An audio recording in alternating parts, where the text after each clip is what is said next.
All right, Rob, Victor Wembanyama, a lock for Rookie of the Year, putting up some. Everybody knows that, Chris. Yeah, putting up crazy number. He has lived up to the hype in most people's opinion, certainly mine. Rob, 21 points. These are his averages. 10.5 rebounds, 3.5 blocks, league high, 3.7 assists, shooting 79% from the foul line, which is good. 46% overall, 32% from three.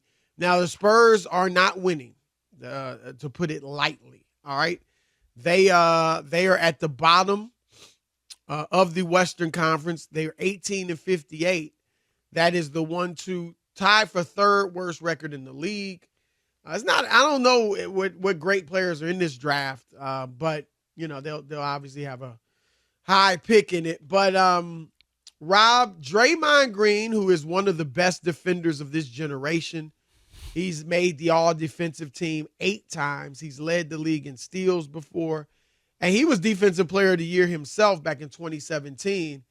He could not be more impressed with Victor Wembanyama's defense. I think he's saying he's the best in the world defensively. Here he is. Wemby is definitely the Defensive Player of the Year. The way he impacts the game, both on the defensive end, whether it's off the ball, on the ball. You drive into the lane and get a layup, and you see Wemby, and you just go the other way. That's a block shot. I say that, take it with a grain of salt. Obviously, team record matters, and everybody who say team record don't matter is a lie. So I think they got a few pieces around them, but they need to fill out a lot of other pieces. What are the teams going to look like around Wemby? That's an important one, but I don't know what lab he was created in, but I need to go create me a son in that lab because dude is unbelievable. All right, Rob, as you know, I am a voter for Defensive Player of the Year, and I had not really been considering Wemby much of the season because of their record. And even 2 weeks ago, he would not have gotten my vote. But now I am strongly considering voting for him after watching him. I've been watching him all year, but really delving into the numbers, seeing the difference that he is making.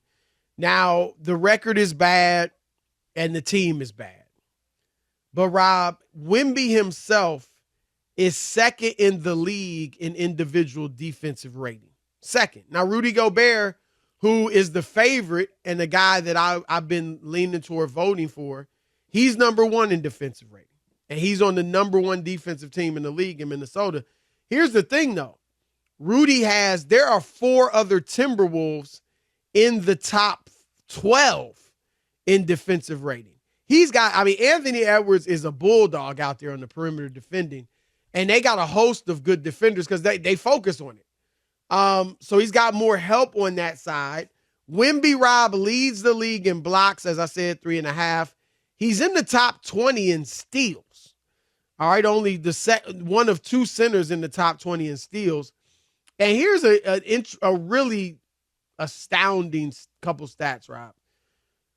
Games with 5 block shots or more. How many do you think Wembanyama has? 4. With 5 block shots or more? Oh, you said 5. 5 block games where he's blocked 5 or more shots this year. 10. 22. Wow. Rudy Gobert, who is a shot blocker, Rob, he's got 3 games with 5 or more blocks. Here's another stat that's going to knock your socks off.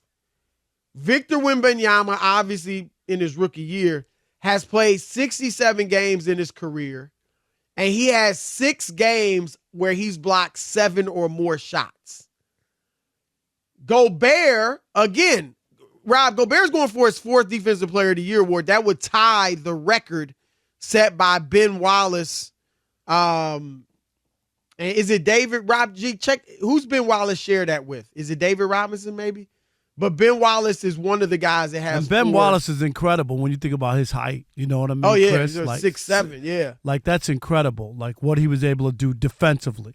So Gobert trying to match that record, But Gobert has played 750 games in his career. It's Mutombo, Chris, with the 4. That's right. Mutombo and Ben Wallace. Yep.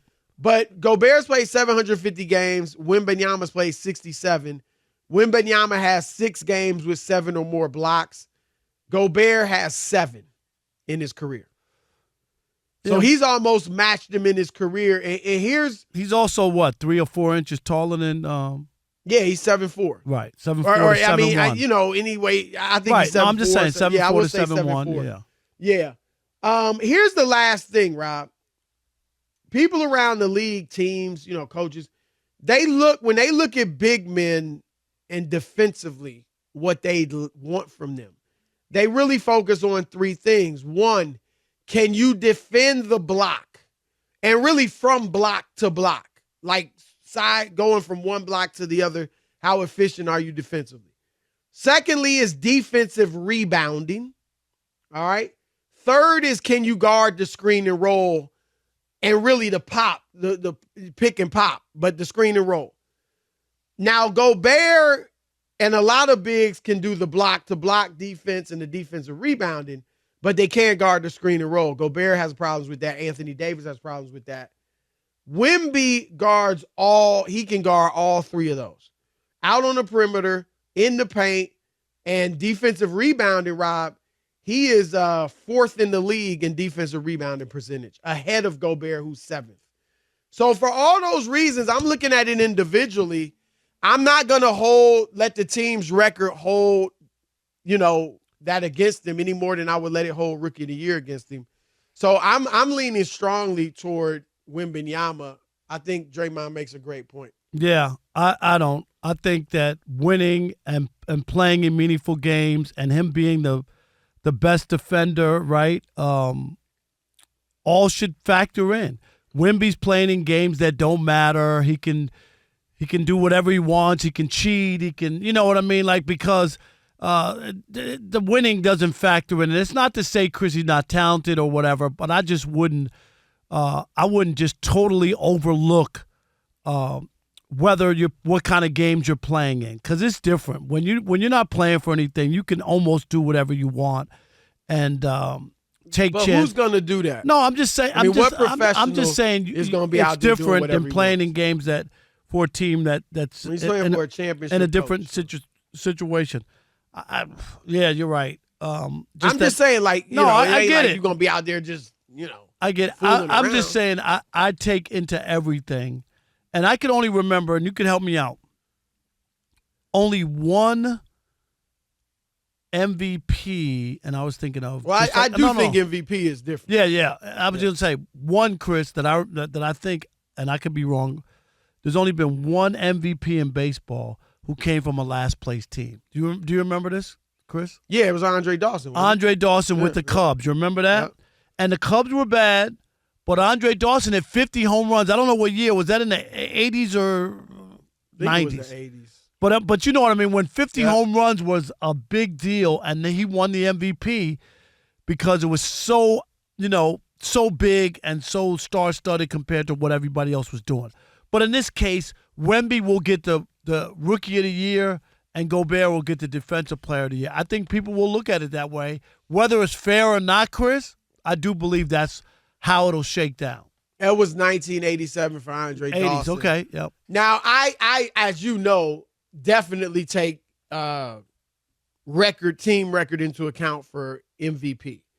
There's no way, like, you got to take that into account. And not only a decent record, you got to have a good record. You generally got to win 50 games at least. Westbrook won it with 46 and you know 47 what? wins because he had that triple-double year. And nobody had done it in 40 years or whatever. We didn't think it was possible. Right. And if you remember, Chris, his record, the team record was way better when he had the triple-double. That's why if they were bad and he was getting triple-doubles, I don't know if people would look at it the same way. If they were too bad. Right? And again, MVP, I think, is on a whole different level. Right. If I was just going to look at record, I mean, not just, but, if I was going to really take record into consideration, I could say he won't be Rookie of the Year. Chet Holmgren is playing on the number 1 seed in the West, or now number 3, but they're in that battle for the number 1 seed. And he's playing in meaningful games and is balling. Like, he's putting up great numbers himself. And so if I just want to, if I really want to take that strongly into consideration for all of these awards, I could justify voting for Chet Holmgren. And Chet might get a few votes. I don't know.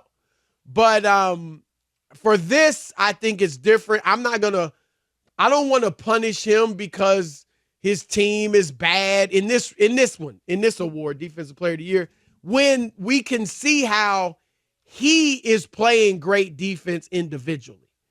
And I do think too, Rob, that baseball, I think that's different. Like basketball, football, I would not, vote for a guy in last place for the MVP. I think in baseball, Rob, I mean, no, that was you know what I mean? Yeah, but that was the only time it's happened, Chris. Right, you know what I mean? I'm not sure that should. I mean, I haven't looked at all the guys that have had great seasons as last place teams, but I'm just saying, I don't know that it should be as much of a factor in baseball. Because you could have a guy literally hit 500, Rob, and not make the playoffs because they don't have pitching or he doesn't have other good players hitting. You know what I mean? Like, I think baseball, like Barry Bonds, the best player you and I have seen, at least me until Ohtani, he never won a World Series. Right. But I don't hold that against him because baseball is just so different in that regard. And when he went to the World Series, the sad part was they lost in 7 games. And he batted finally, Chris, like 420 or whatever. Like, right, he had a great. He had not been great in the playoffs up until that point. And then they finally get there. He does well, and then they lose in Game 7. That was right. That moment. So it's I feel your point and I respect it. It's definitely worth considering. I haven't fully made up my mind, but I'm looking at. I mean, the dude is he does change everything. Their game against Denver the other night. There was a player, Christian Brown, who had a kind of a breakaway layup, but Wemby was coming, and he gave up the layup and kicked it out for a 3, and the announcers were like, oh, he passed up the layup, but he was going to get blocked. And that's what Wembanyama does. Like Draymond said, he changes everything.